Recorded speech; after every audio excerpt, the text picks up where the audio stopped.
위법 수집 증거 관련 내용입니다.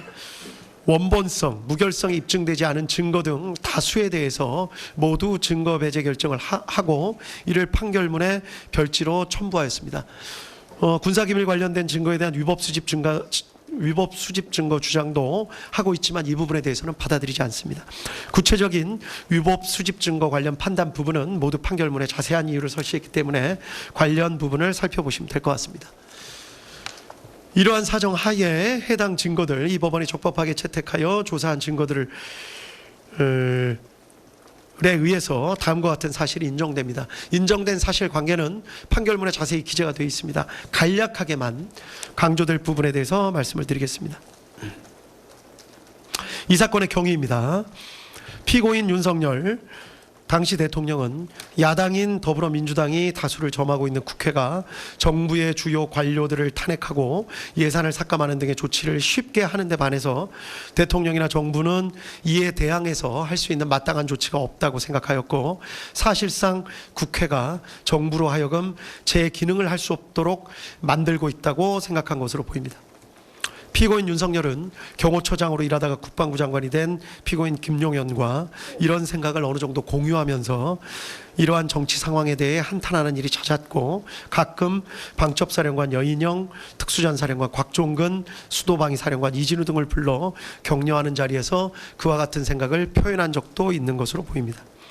한편 피고인 김용현은 전 정보사령관 피고인 노상원과 친밀한 관계였는데, 이른바 부정선거가 우리 사회에서 벌어지고 있는 것은 아닌지 의심을 하면서 이에 대한 조사나 수사가 필요하다는 데 공감을 가지고 정보사령부 요원들을 활용해서 부정선거 수사를 할 나름의 구상을 한 뒤 피고인 노상원을 시켜서 정보사령관 문상호 등으로부터 정예 요원 명단을 추천받게 하는 등 나름의 부정선거 수사를 준비하고 있었던 상황이었던 것으로 보입니다.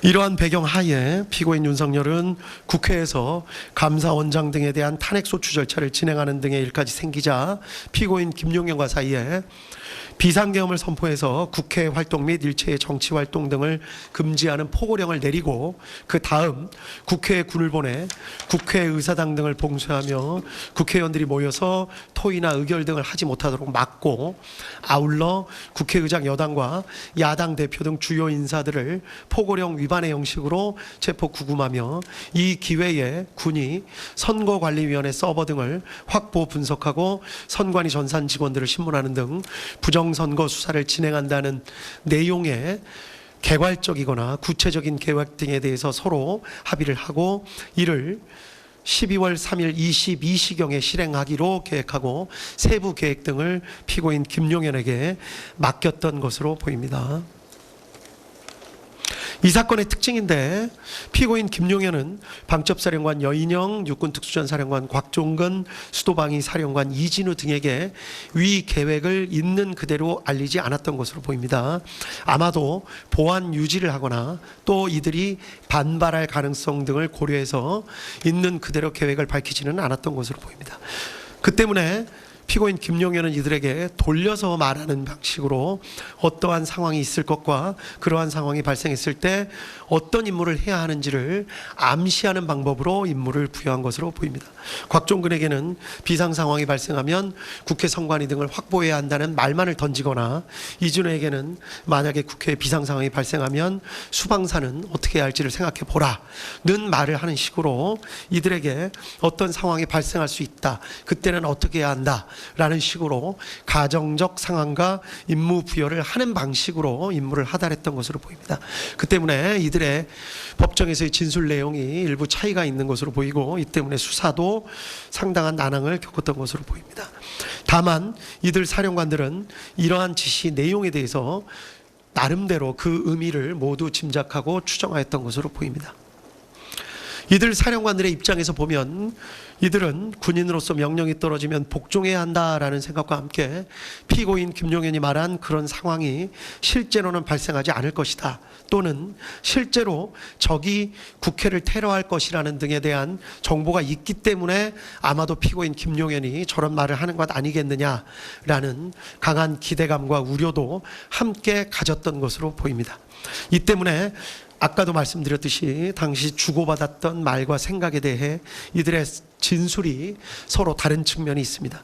어느 측면을 부각시키느냐에 따라 이들의 진술의 차이가 있지만 실제로는 이 법원이 판단하기에는 대부분 진실에 가깝게 당시의 상황을 나름 진술하고 있는 것으로 보입니다. 피고인 윤석열과 피고인 김용현은 군이 투입되더라도 경찰의 도움이 필요하다는 생각에 12월 3일 저녁 무렵 급하게 경찰청장 피고인 조지호와 서울경찰청장 피고인 김봉식을 만나서 비상계엄을 선포한 후 군을 국회에 투입할 예정이라는 사실을 밝히고 경찰의 질서 유지를 지시하였습니다. 이후에 관련된 내용들은 판결문에 자세히 기재되어 있습니다.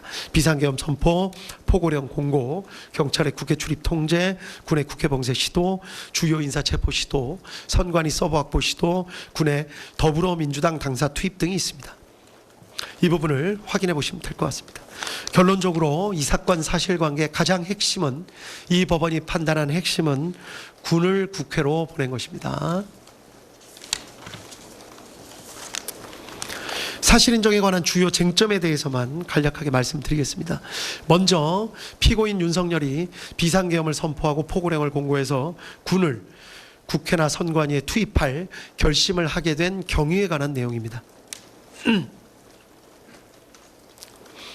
이 법원의 판단으로는 여러 가지 사정이 있지만 증거나 대국민 담화나 포고령의 내용을 합쳐보면 야당인 더불어민주당이 다수를 점하고 있는 국회가 무리한 탄핵소추 시도, 일방적인 예산안 삭감 시도 등 대통령과 정부의 활동을 사실상 무력화하고 있다라는 생각을 하게 됐고, 점차 이러한 생각에 지나치게 집착해 적어도 2024년 12월 1일 무렵에 더는 참을 수 없다, 무력을 동원해서라도 국회를 제압해야겠다라고 결심했기 때문이라고 보는 것이 이 사건의 실체에 부합하는 것으로 보입니다.